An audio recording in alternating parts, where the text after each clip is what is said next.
How do you feel it went, Cameron? Yeah, I feel it went alright. Just sometimes because on my map I've got quite a lot of points that I've written down, so I wanted to get through a few of them.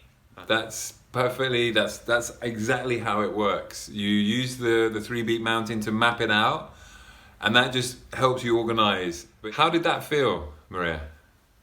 It was really heart beating. It was really exciting, Yeah? and I think I also learned some stuff about myself. Mm-hmm. I think because when you sort of just flow, I think new ideas come out. Absolutely.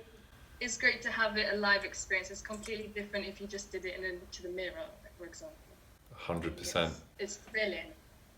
And roughly how long did you spend sort of drafting that pitch?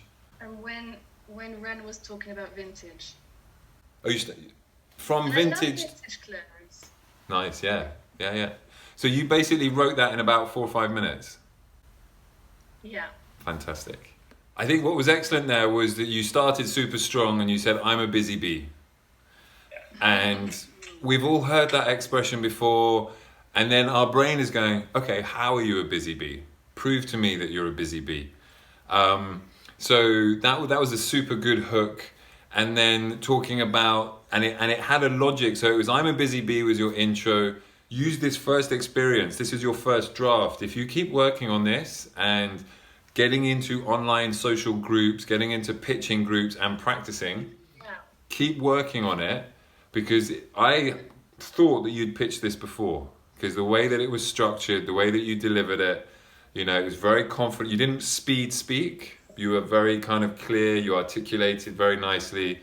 What I would also like you to do is, at the moment, your laptop's on your desk. You're looking down into it. There's a big light behind you. Next time, just elevate your laptop and look into the camera with a plain background, and that will already add a lot to that pitch. Bingo. That was 29 seconds or something just before the clock. Yeah, right to time as well. Very good. How did that feel, Sam? Horrible. I didn't realize how nervous I'd be after that. That was horrible. It's totally fine. I knew I always get nervous. I knew I got nervous. I wanted to practice. It does feel nerve-wracking. It feels painful. It feels embarrassing. We feel like we don't want to be in this sort of situation. But if you don't put yourself in that situation, no one's going to know about Yorkshire's finest. Yeah, exactly. Great job. I mean, another benefit of the three beat mountain is it's so quick to do that you can iterate. And if you just do one mountain and stop, you're not going to really explore your ideas. And what you've just done is do version 1, version 2, version 3. Just like every startup action is about iterating and improving.